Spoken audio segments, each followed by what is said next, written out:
Kidney নষ্ট হলে প্রথমত অনেক সময় দেখা যায় কোনো সিমটমই থাকবে না, রোগী বুঝতেই পারবে না। অ্যাটলিস্ট 50% ড্যামেজের আগে কোনো সিমটম হয়ই না। সেই জন্য কোনো লক্ষণ ছাড়াই যদি তার আগে থেকে কোনো রোগ জানা না থাকে, সেই জন্য বলা হয় কিডনিকে সাইলেন্ট কিলার, নীরব ঘাতক। তারপরে 50% দ্যাট ইজ সেরাম ক্রিয়েটিনিন যখন 2 বা তার কাছাকাছি থাকে, সেসব ক্ষেত্রে দেখা যায় যে প্রস্রাবের পরিমাণ কমে যাওয়া, শরীরে পানি আসা, চেহারা ফুলে যাওয়া, ক্ষুধামন্দা, দুর্বলতা, রক্তশূন্যতা, কাজে অনীহা, এইসব সিমটমগুলো দেখা যায়। ডায়াবেটিস সারা দুনিয়ায় কিডনি ফেলিউরের নাম্বার 1 কজ, এবং টাইপ 1 বা টাইপ 2 ডায়াবেটিস সাধারণত দেখা যায় 35 to 40% ক্ষেত্রে কিডনি ফেলিউর করে। ব্যথানাশক বিশেষ করে NSAID গ্রুপসটা, এই গ্রুপের ওষুধটা কিডনি টক্সিক। বেশিরভাগ ক্ষেত্রে দেখা যায় এটা অ্যাকিউট ইন্টারস্টিশিয়াল নেফ্রাইটিস তৈরি করে। কারো কারো যারা হাইপার সেন্সিটিভ পেশেন্ট তাদের কিন্তু একটা ডোজই এনাফ, দেখা যায় কিডনি তাৎক্ষণিকভাবে ড্যামেজ করে দিল। কোনো কোনো ক্ষেত্রে দেখা যায় যে ডায়ালিসিস পর্যন্ত লাগে। আসসালামু আলাইকুম সুপ্রিয় দর্শক, সকলকে স্বাগত জানাচ্ছি মেডিভয়েস থেকে। মেডিভয়েসে আজকে আমাদের স্টুডিওতে উপস্থিত আছেন বাংলাদেশ মেডিকেল বিশ্ববিদ্যালয়ের নেফ্রোলজি বিভাগের এক্স প্রফেসর অ্যান্ড চেয়ারম্যান অধ্যাপক ডাক্তার আসিয়া খানম। আমরা ম্যাডামের সাথে কথা বলবো কিডনির বিভিন্ন বিষয়াদি নিয়ে। আসসালামু আলাইকুম ম্যাম, আপনাকে স্বাগত জানাচ্ছি। ধন্যবাদ ম্যাম। আমরা আপনার কাছে শুরুতেই জানতে চাই যে কিডনি তো আমাদের শরীরে অত্যন্ত গুরুত্বপূর্ণ অঙ্গ, এটা আসলে শরীরে কি কি কাজ করে মূলত? কিডনির কাজ সাধারণত মানুষ ভাবে যে প্রস্রাবের মাধ্যমে শরীরের রক্তটা ফিল্টার করে প্রস্রাবের মাধ্যমে বর্জ্যটা বের হয়। অ্যাকচুয়ালি তা না, সেটা তো আছে একটা ইম্পর্টেন্ট কাজ, কিন্তু শরীরের রক্তচাপ নিয়ন্ত্রণ করে, শরীরে সোডিয়াম পটাশিয়ামের যে তারতম্য সেটা ব্যালেন্স করে, হরমোন তৈরি করে। রক্ত তৈরির জন্য যে ইম্পর্টেন্ট একটা ইরিথ্রোপয়েটিন হরমোন, সেটা কিডনি থেকে তৈরি হয়। ভিটামিন ডি হয় যেটা আমাদের হাড়ের ঠিক রাখে। তো এরকম কিডনির অনেকগুলো কাজ, যে কাজগুলো সাধারণত একটা গুরুত্বপূর্ণ অঙ্গ হিসাবে কিডনি অনেকগুলো কাজ করে থাকে। Okay ma'am. ম্যাম, কিডনি তো কারো কারো ক্ষেত্রে দেখা যায় যে হঠাৎ করে কিডনি নষ্ট হচ্ছে, কারো দীর্ঘদিন ধরে কিডনির সমস্যা থাকে। তো এই যে হঠাৎ নষ্ট হওয়া আর দীর্ঘদিন ধরে সমস্যা থাকে, এটার মধ্যে মূলত বেসিক পার্থক্য কি? হঠাৎ কিডনি নষ্ট হওয়ার কিছু কারণ থাকে, সেটাকে আমরা বলি অ্যাকিউট কিডনি ফেলিউর। আর ক্রনিক কিডনি ফেলিউর যেটা 3 মাসের অধিক সময় ধরে ফেলিউর অবস্থায় আছে, সেটাকে ক্রনিক, মানে টাইম ফ্রেম হিসাবে আমরা এটা ঠিক করি। কিন্তু কারণগুলো আছে, যেমন অ্যাকিউট কিডনি ফেলিউরের কতগুলো কারণ আছে, যেমন প্রিরেনাল কজ, কিছু কারণ যেটা মানে কিডনির কারণ না, অন্য কারণে কিডনিকে এফেক্ট করছে। সেটা বেশিরভাগ সময় ডায়রিয়া, বমি, রক্তশূন্যতা, বার্ন হওয়া, মানে শরীর থেকে ফ্লুইড বের হয়ে যাওয়া, সেটা রোড ট্রাফিক অ্যাক্সিডেন্ট, এগুলো কারণে হয়। আর কিডনির কারণে কিছু হয়, যেমন কিডনির নিজের কারণে কিডনির কিছু রোগ থাকে, গ্লোমেরুলাইটিস থাকে, কিছু ভাইরাল ইনফেকশন থাকে, এগুলো কারণে হতে পারে। অথবা কিডনি স্টোন হলো অনেক সময় তাৎক্ষণিক কিডনি ফেলিউর হয়ে যায়। আর পোস্ট রেনাল কিছু কারণ থাকে, যেমন কিডনির পরবর্তী অংশ, কিডনির প্রস্রাবের নালী, প্রস্রাবের থলি, এসবের জায়গায় যদি কোনো অবস্ট্রাকশন হয় বা কোনো টিউমার হয়, ওগুলোতে যখন প্রস্রাবের ফ্লোটা বাধা পায়, সেটা যদি অনেক দিন থাকে, মোর দেন 3 মান্থস, সেসব ক্ষেত্রে হয়। অপারেশন পরবর্তী কিছু জটিলতার কারণে, যেমন সিজারের জন্য হচ্ছে বা অন্য কোনো মেজর অপারেশন, সেখানে অনেকক্ষণ অ্যানেস্থেসিয়া থাকছে, ফ্লুইড লস হচ্ছে, ব্লাড লস হচ্ছে, ওইসব ক্ষেত্রেও তাৎক্ষণিক কিডনি ফেলিউর হয়। তো বেশিরভাগ ক্ষেত্রে দেখা যায় যে তাৎক্ষণিক কিডনি ফেলিউর বা অ্যাকিউট কিডনি ইনজুরি, এটা 3 মাসের কম সময়ের মধ্যে হয়, এবং এটা বেশিরভাগ ক্ষেত্রে উপযুক্ত ট্রিটমেন্ট পেলে, সময় মতো চিকিৎসা পেলে ভালো হয়ে যায়, মোর দেন 90%। আর ক্রনিক কিডনি ফেলিউর, সেটা কিছু কিছু, এই অ্যাকিউট কিডনি ফেলিউরে যদি আনট্রিটেড থাকে, সেটাও কিন্তু ক্রনিক ফেলিউর হয়ে যায়। মোর দেন 3 মান্থস পরে যেটা ঠিক হয় না, সেটা ক্রনিকের দিকে চলে যায়। এছাড়া ক্রনিক ফেলিউরের কারণ তো ওয়ার্ল্ড ওয়াইড নাম্বার 1 কজ হলো diabetes mellitus, number 2 hypertension, number 3 গ্লোমেরুলাইটিস। এছাড়াও অন্যান্য বংশগত কিডনি রোগ থাকে, অ্যাকিউট কিডনি ফেলিউর থেকেও সেটা ক্রনিকের দিকে চলে যায়। পাথরজনিত কিডনি রোগ থাকে, কোনো ওষুধের পার্শ্ব প্রতিক্রিয়া যেগুলো হয়, এছাড়া অনেকগুলো রোগ থাকে। তো এসব ক্ষেত্রে দেখা যায় যে অ্যাকিউট কিডনি ফেলিউরে কিডনির মরফোলজি, যে কিডনির যে গঠন, সেগুলোর পার্মানেন্ট তেমন কোনো চেঞ্জ হয় না। কিডনির গঠন ঠিক থাকবে, ফাংশনাল যে চেঞ্জটা হয় সেটা আবার রিভার্স করে যায়। Okay. আর ক্রনিক কিডনি ফেলিওর মোর দেন 3 মান্থস যখন থাকে তখন কিডনির গঠনেরও চেঞ্জ হয়ে যায়, যেমন কিডনির সাইজে ছোট হয়ে যায়, যে গ্লোমেরুলার ফিল্ট্রেশন মেমব্রেনগুলো, যেমন ছোট ছোট যে ক্যাপিলারি রক্তনালীগুলো আছে সেগুলো শুকিয়ে যাওয়ার জন্য ফাইব্রোসিস হয়ে যায়, সেখানে কিডনির সাইজ ছোট হয়ে যায়, বা যে আমরা কিডনির calyx, major calyx, minor calyx, ওগুলো তো পরিবর্তন হয়। দ্যাট মিনস গঠনের মানে ফাংশনাল চেঞ্জের সাথে সাথে গঠনেরও কিছু পার্মানেন্ট চেঞ্জ হয়ে যায়, যেটা রিভার্স করে না, সেটাকে আমরা ক্রনিক কিডনি ফেলিওর বলি। ওকে ম্যাম, এবার আপনার কাছে একটু জানতে চাই, কিডনি নষ্ট হলে কি কি লক্ষণ সাধারণভাবে দেখা যেতে পারে? কিডনি নষ্ট হলে প্রথমত অনেক সময় দেখা যায় কোনো সিমটমই থাকবে না, ওকে, রোগী বুঝতেই পারবে না। অ্যাটলিস্ট 50% ড্যামেজের আগে কোনো সিমটম হয়ই না। আচ্ছা, সেই জন্য কোনো লক্ষণ ছাড়াই কোনো কিডনি নষ্ট লক্ষণ হতে- ছাড়াই, যদি তার আগে থেকে কোনো রোগ জানা না থাকে, সেই জন্য বলা হয় কিডনিকে সাইলেন্ট কিলার, নীরব ঘাতক, যে 50% হওয়ার আগ পর্যন্ত কোনো সিমটম আসে না।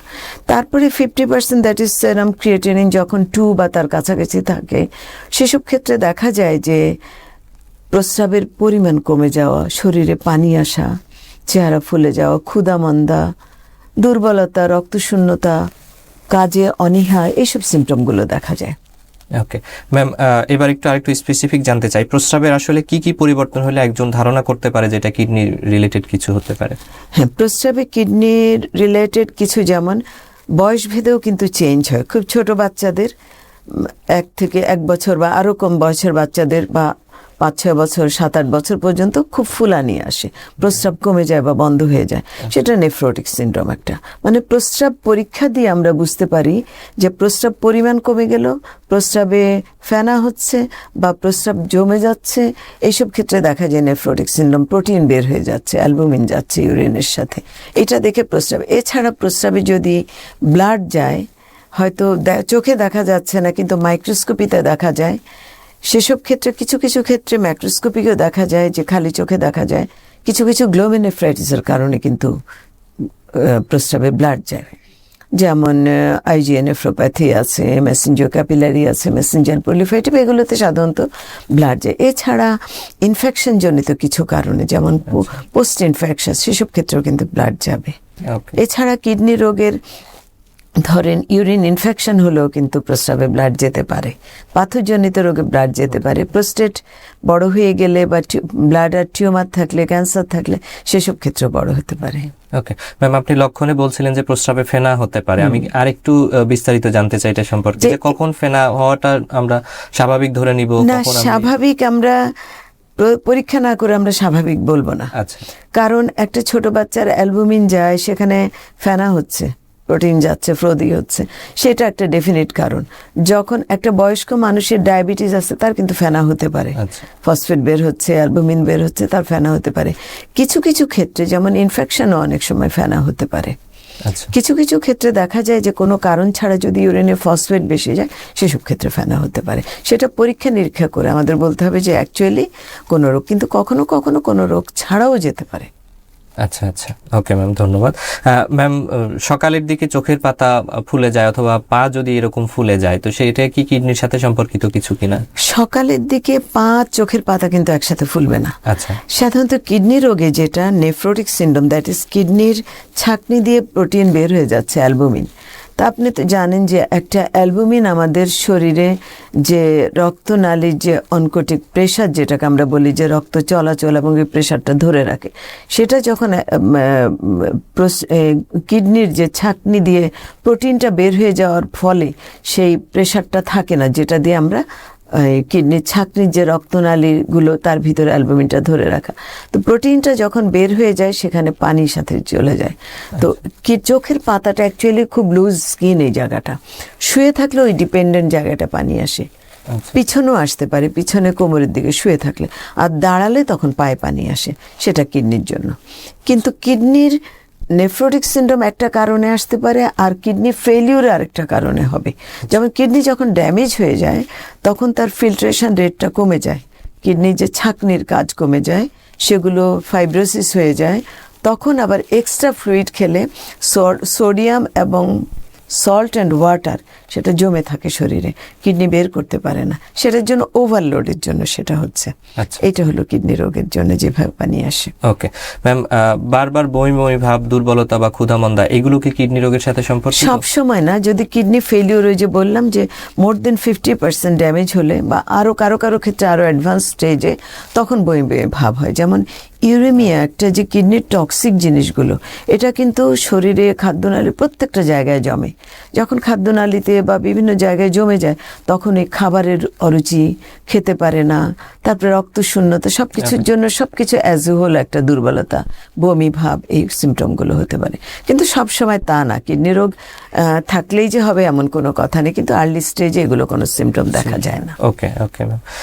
ম্যাম, এবার একটু আমরা ডায়াবেটিসের সাথে কিডনি রোগের এক সম্পর্কের বিষয়ে আসতে চাচ্ছি। ডায়াবেটিক নেফ্রোপ্যাথি যদি একটু ব্যাখ্যা করেন।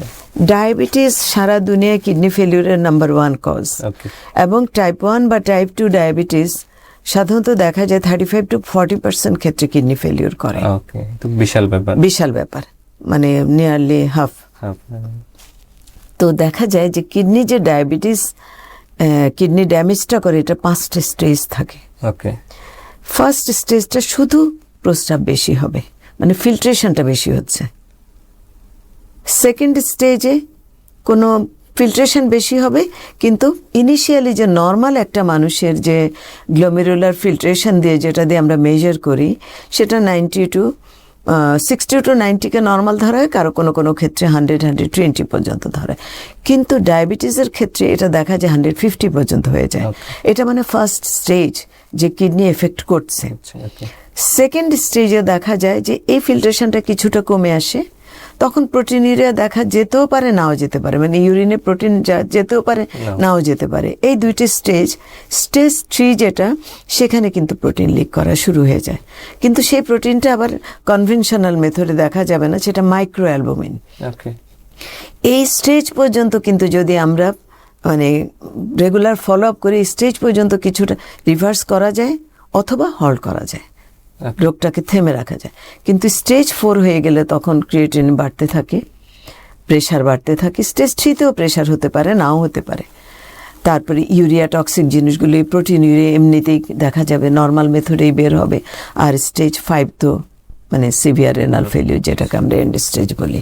ওকে ম্যাম, অনেক অনেক ধন্যবাদ।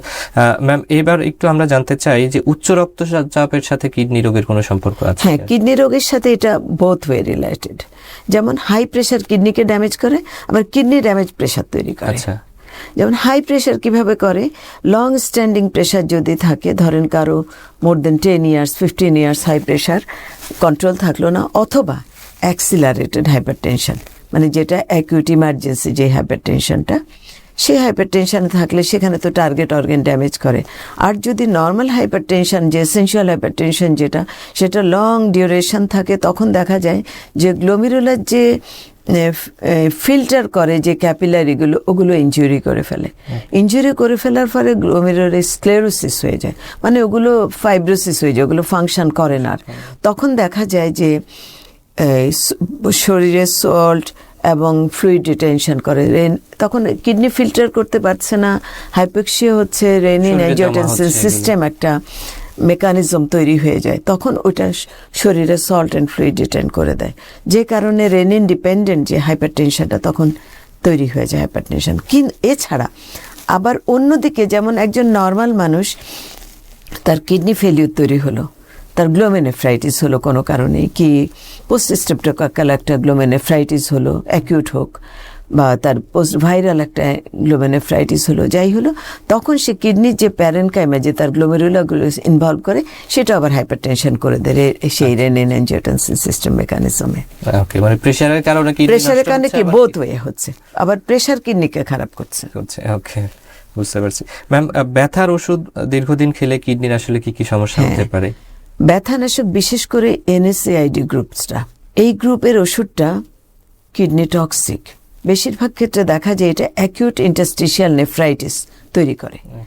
কারো কারো যারা হাইপার সেন্সিটিভ পেশেন্ট, তাদের কিন্তু একটা ডোজই এনাফ, দেখা যায় কিডনি তাৎক্ষণিকভাবে ড্যামেজ করে দিল। কোনো কোনো ক্ষেত্রে দেখা যায় যে ডায়ালিসিস পর্যন্ত লাগে, আবার সবার যে হবে তা না।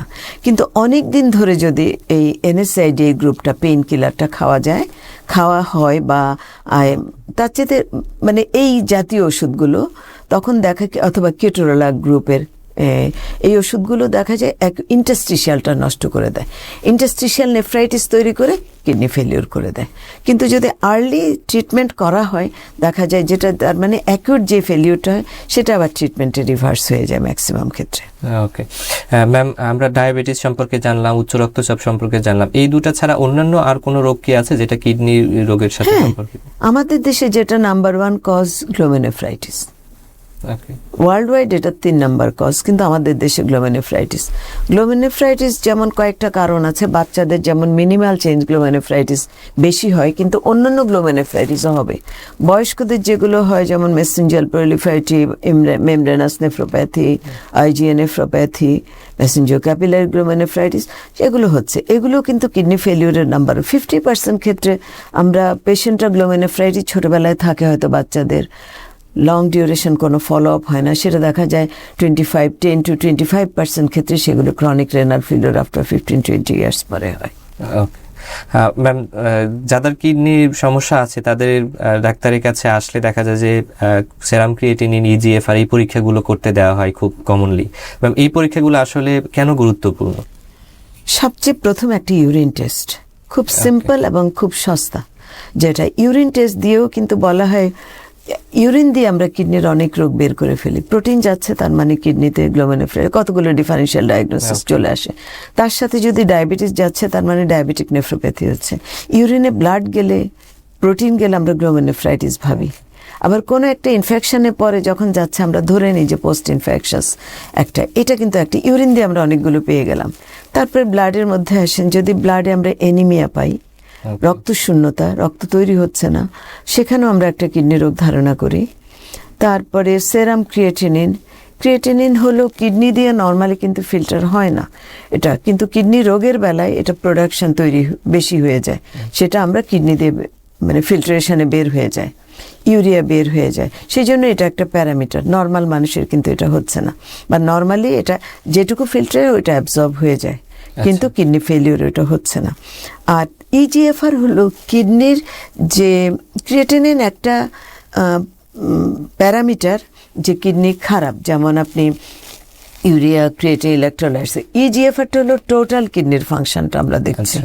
যেমন পার মিনিটে আমরা গ্লোমেরুলার ফিল্ট্রেশন রেট কত, পার মিনিটে ধরেন আমার 60 to 90 ধরি, per minute 60 to 90 ml per minute per metre square, এটা হলো EGFR নর্মাল। তো এটা যখন আর্লি স্টেজ থেকে কমতে কমতে যখন এটা <5 হয়ে যায়, তখন মানে 60 নিচে হলেই আমরা ধরে নিই যে কিডনি ইনভলভমেন্ট শুরু হয়ে গেছে। 60 নিচে হওয়া মানেই ধরেন 50 to 60 হলেই ধরে নিই অলরেডি 50% ড্যামেজ কিন্তু হয়ে গেছে, এর আগ পর্যন্ত কোনো সিমটমও হচ্ছে না। তো আর যখন <5 হয় তার মানে আমরা ধরে নিই যে more than 95% কিডনি ড্যামেজ, প্রায় না, more than 95% ড্যামেজ, আর 0 to 1 তো ফুল ড্যামেজ ধরে নিই। তো EGFR হলো গ্লোবালি দুইটা কিডনির একসাথে আমি ফাংশনটা দেখছি। আচ্ছা আচ্ছা, ওকে ম্যাম, মাইক্রোঅ্যালবুমিনুরিয়া স্ক্রিনিং কাদের জন্য জরুরি? মাইক্রোঅ্যালবুমিনিয়া মানে হলো কি, যেটা আমরা নর্মালি মাইক্রোস্কোপে দেখতে পারবো না, মাইক্রোস্কোপিক যেটা মানে নর্মাল যে কনভেনশনাল মেথডে আমরা অ্যালবুমিনটা টেস্ট করি সেভাবে পাওয়া যাবে না। এটা হয় ডায়াবেটিস, হাইপারটেনশন, কিছু কিছু ক্ষেত্রে প্রেগনেন্সিতে হয়, কখনো হেভি এক্সারসাইজ হলে হয়, জ্বর হলে হয়, সেগুলো ট্রানজিয়েন্ট। আবার জ্বর চলে গেলে হাই ফিভার, মানে এক্সেসিভ বডিতে ব্লাড সার্কুলেশন, যেসব খুব হেভি এক্সারসাইজ আপনি করলেন, যেমন মার্চ করলেন, ম্যারাথন রেস করলেন, ওইসব ক্ষেত্রেও কিন্তু হয়।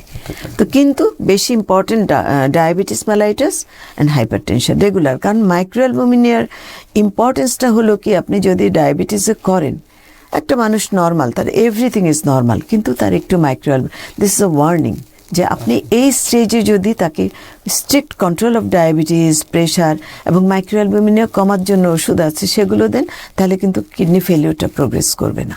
ওকে রিভার্সও করে যায়, অনেক ক্ষেত্রে আগের জায়গায় চলে আসে। সেই জন্য খুব ইম্পর্টেন্ট এটা মাইক্রোঅ্যালবুমিন। ওকে ম্যাম, আপনি আলোচনায় বারবার বলছিলেন যে কিডনি রোগীদের অ্যানিমিয়া হয়, এটা বলছিলেন, তো অ্যানিমিয়া আসলে কেন হয়, কি কারণে হয়? কিডনি রোগীদের অ্যানিমিয়া মানে রক্তশূন্যতা কয়েকটা কারণে হয়। যেমন একটা হলো যে কিডনি, আমাদের যে রক্ত কণিকাগুলো, এগুলোর একটা 3 months একটা নর্মাল লাইফ স্প্যান আছে, এরপরে অটোমেটিক্যালি ডিস্ট্রয় হয়ে যায়, আবার নতুন করে তৈরি হয়।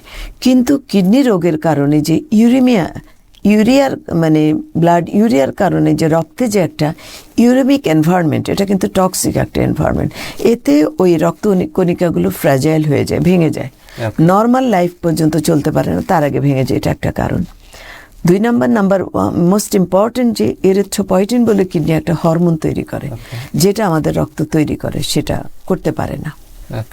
3 নাম্বার হলো আমরা কিডনি ফেলিউর হলে যে খাবারে অরুচি, বমি ভাব, এতে খাওয়ার পরিমাণটা কমে যায়, খাবার অ্যাবজর্পশনটা হয় না বমির কারণে, সে কারণে আয়রন অ্যাবজর্পশন হচ্ছে না, আয়রন না হলে তো হিমোগ্লোবিন তৈরি হবে না, সেটা একটা কারণ।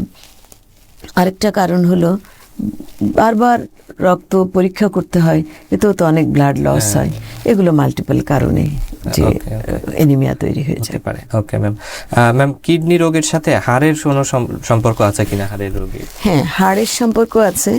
যেমন কিডনি রোগের বেলায় ফার্স্ট যে কিডনি ড্যামেজ হলে যে রক্তের মধ্যে ক্যালসিয়াম, ফসফেট, ইউরিক অ্যাসিড, এই মিনারেলগুলোর যে তারতম্যটা কিডনি ব্যালেন্স করে, যে কোনটা থাকবে কোনটা থাকবে না। নর্মালি ক্যালসিয়ামটা কিন্তু এক্সক্রিট হয় না, ফসফেট হয়, কিন্তু কিডনি ফেলিউরে যেহেতু ফিল্ট্রেশন কমে যায়, ফসফেটটা বডিতে জমে যায়, এবং এটা একটা ট্রিগার হিসাবে কাজ করে। প্যারাথাইরয়েড হরমোন বলে একটা হরমোন আছে, ওটার মাধ্যমে বোনকে ক্ষয় করে দেয়। বোনগুলো মানে কিছুটা বোন থেকে ক্ষয় করে ক্যালসিয়াম কমায় দিচ্ছে, এবং বারবার যদি ক্যালসিয়াম বোনের একটা কম্পোনেন্ট, বোন হেলথ মেনটেন করার জন্য এই ক্যালসিয়ামকে যখন রিজর্পশন করে দিচ্ছে, করে দেওয়ার কারণে হাড়গুলো ভঙ্গুর হয়ে যায়। সেই জন্য এই রোগীদের ফ্র্যাকচার হয় বেশি। তবে আজকাল বিভিন্ন ওষুধের কারণে এই জিনিসটা কম হয়, রোগীরা অনেক সচেতন আছে, অনেক ট্রিটমেন্ট আছে, যে হাড় ক্ষয় হয় না সেই জন্য। তবে বেশিরভাগ ক্ষেত্রে যদি ট্রিটমেন্ট না করা হয়, তাহলে হাড়ের ক্ষয়জনিত রোগগুলো খুব বেশি হতে পারে। ওকে ম্যাম, কিডনি ফেলিওর হইলে তো শরীরে পটাশিয়ামের পরিমাণ বাড়তে থাকে, তো পটাশিয়াম বাড়লে শরীরে কি কি ঝুঁকি তৈরি হয়? সব ক্ষেত্রে পটাশিয়াম বাড়বে না। যেমন কতগুলো রোগ আছে যে কিডনি ফেলিওরে পটাশিয়াম লুজ করে, হ্যাঁ, অথবা সল্ট লুজ করে। যেমন আপনি কিডনি ফেলিওরে বমি হচ্ছে একটা রোগীর, তার কিন্তু পটাশিয়াম বের হয়ে যাবে, লবণ বের হয়ে যাবে। বা ডায়াবেটিক ক্ষেত্রে কোনো ক্ষেত্রে ডায়াবেটিক রোগীদের বারবার প্রস্রাব বেশি হয়, ডায়াবেটিক কিডনি ফেলিওরে কিন্তু সল্ট লুজিং, পটাশিয়াম লুজিং এগুলো কিছু ক্ষেত্রে থাকে। আর অন্য ক্ষেত্রে সাধারণত পটাশিয়াম শরীরে জমে যায়। সেসব ক্ষেত্রে বলা হয় যে পটাশিয়াম যে খাবারগুলোতে বেশি আছে, সে খাবারগুলো আমরা, তারপরে প্রত্যেকটা রোগী আলাদা, পটাশিয়াম যে খাবারগুলো আছে সে খাবারগুলো তাদের জন্য বন্ধ না, রেস্ট্রিক্ট করা হয়, মানে টোটালি বন্ধ না, রোগী ভেদে। যার নর্মাল আছে তাকে আমরা বলি যে পটাশিয়াম রিচ খাবারগুলো কম খেতে, পটাশিয়াম রিচ যে ভেজিটেবলস আছে, শাকসবজি আছে, সেগুলো আমরা লিফি ভেজিটেবলস যেগুলো আছে সেগুলোকে আমরা বলি যে 1 ঘন্টা গরম পানিতে একটু ভিজায় রেখে বা বয়েল করে তারপরে আপনার আর কি তো পটাশিয়াম এগুলো বের হয়ে যায়, ফসফেট কিছুটা।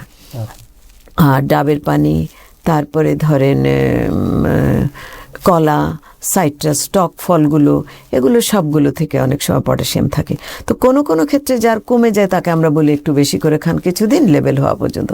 আর যার নর্মাল থাকে বা তার বেশি থাকে তাকে আমরা রেস্ট্রিক্ট করে দিই, আর যার নর্মাল থাকে তাকে একটা পরিমিত খাবার খেতে বলে দিই। এবং পটাশিয়াম বেশি হলে যেটা হবে, যে পটাশিয়াম বেশি হলে জানেন তো কার্ডিয়াক, হার্টের উপর আমাদের যে কার্ডিয়াক অ্যারেস্ট হয়ে যেতে পারে যে কোনো সময়, এটা খুবই রিস্ক। যে 6.5 এর উপরে উঠলে খুব সেক্ষেত্রে আমরা একটা ইসিজি করলে আমরা কনফার্ম হয়ে যায় যে কার্ডিয়াক কোনো কমপ্লিকেশনস হচ্ছে কিনা, এটা খুব রিস্ক থাকে রোগীর জন্য। ম্যাম, হাসপাতালের আশেপাশে যেগুলো দেখতে পাওয়া যায় যে প্রচুর ডাবের দোকান থাকে, এবং রোগীরা বেশিরভাগ সময় ডাবের পানি খেতেই পছন্দ করে। রোগীরা মনে করে যে কোনো রোগ হলো আমার একটা ফল খেতে হবে, ডাবের পানি খেতে হবে, কিন্তু সেসব ক্ষেত্রে না। হাসপাতালে তো অনেক রোগী থাকে, বিভিন্ন ডিসিপ্লিনের রোগী থাকে, কিন্তু কিডনি রোগীদের বেলা আমরা বলে দিই যে কে নর্মাল খেতে পারবে। আবার ধরেন যার তাৎক্ষণিক কিডনি ফেলিওর ছিল, তার কিডনিটা ইমপ্রুভ করছে, ওইসব ক্ষেত্রে কিন্তু তার প্রচুর প্রস্রাব হয়, 3 লিটার 4 লিটার 5 লিটার।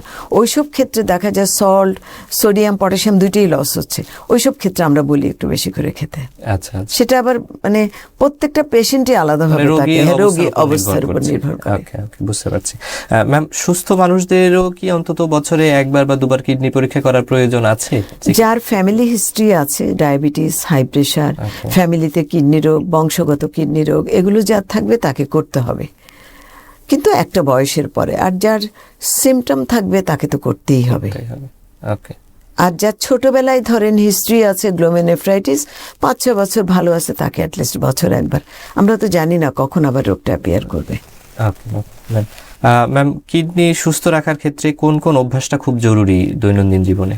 দৈনন্দিন জীবনে আমি বলবো যে আপনি রক্তচাপ নিয়ন্ত্রণে রাখেন, ডায়াবেটিস নিয়ন্ত্রণে রাখবেন, পরিমিত খাবার খাবেন, পরিমিত পানি পান করবেন, ব্যায়াম করবেন, মানে সুস্থ থাকার জন্য ধূমপান পরিহার করা, মদ পান বা অন্য নেশা জাতীয় যা কিছু অভ্যাস পরিত্যাগ করা, ওজন নিয়ন্ত্রণে রাখা। এবং যার ফ্যামিলি হিস্ট্রি বা রোগ আছে তাকে নিয়মিত চেক আপ করা এবং প্রয়োজন অনুযায়ী ডাক্তারের শরণাপন্ন হওয়া।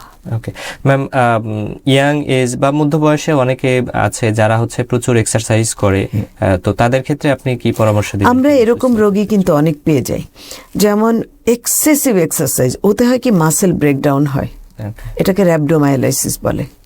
যেমন মাসেল ব্রেকডাউন হয়ে মায়োগ্লোবিন বলে একটা জিনিস, ওটি ইউরিনের মাধ্যমে যাওয়ার, ইউরিন দিয়ে তো বের হবে শরীরের যা কিছু বর্জ্য, ওই মায়োগ্লোবিন ইউরিনটাকে, এই যে ইউরিনের ফিল্ট্রেশন এটাকে বন্ধ করে দেয়, তাৎক্ষণিক কিডনি ফেলিওর হয়ে যায়। এটা কিন্তু খুব ইমিডিয়েট ট্রিটমেন্ট লাগবে, সেই জন্য এক্সেসিভ এক্সারসাইজ করা ঠিক না। ধরেন অতিরিক্ত ঘাম হলো, সোয়েটিং হলো, ম্যারাথন রেস বা লম্বা সময়ের জন্য মার্চ করা, এতে হয় কি 2টা কারণে হয়। এই যে র্যাবডোমায়োলাইসিস বললাম, আরেকটা হলাম ডিহাইড্রেশন। আচ্ছা, 2টা কারণে কিন্তু তাৎক্ষণিক কিডনি ফেলিওর হতে পারে। তো এসব ব্যাপারে সাবধান থাকা ভালো। এক্সেসিভ ফ্লুইড ইনটেক, হ্যাঁ, স্বাস্থ্যগত পরামর্শ যাতে একটু রেগুলার চেক আপ করা, যেহেতু তারা এটা করছে, বা লিফট ওয়েটিং, ওয়েট লিফট যারা করে বেশি, তারপরে তাদের রেগুলার চেক আপ, সবসময় ডিহাইড্রেশন যাতে না হয়, পরিমিত পানি পান করা, ওজন নিয়ন্ত্রণে রাখা। আর অনেক সময় অনেক রকম ওষুধ খায় তারা, ধরেন এনার্জি বাড়ার, বা ওগুলো আসলে যত পরিহার করা যায় তত ভালো। আপনাকে অনেক অনেক ধন্যবাদ আমাদের স্টুডিওতে। আপনাকে ধন্যবাদ এবং দর্শকদের ধন্যবাদ। Thank you. আসসালামু আলাইকুম। ওয়ালাইকুম আসসালাম। সুপ্রিয় দর্শক মণ্ডলী, আমরা কথা বলছিলাম বাংলাদেশ মেডিকেল বিশ্ববিদ্যালয়ের নেফ্রোলজি বিভাগের এক্স প্রফেসর অ্যান্ড চেয়ারম্যান অধ্যাপক ডাক্তার আসিয়া খানম ম্যামের সাথে। আজকে এই পর্যন্তই। পরবর্তী অনুষ্ঠান দেখার আমন্ত্রণ জানিয়ে শেষ করছি। আল্লাহ হাফেজ।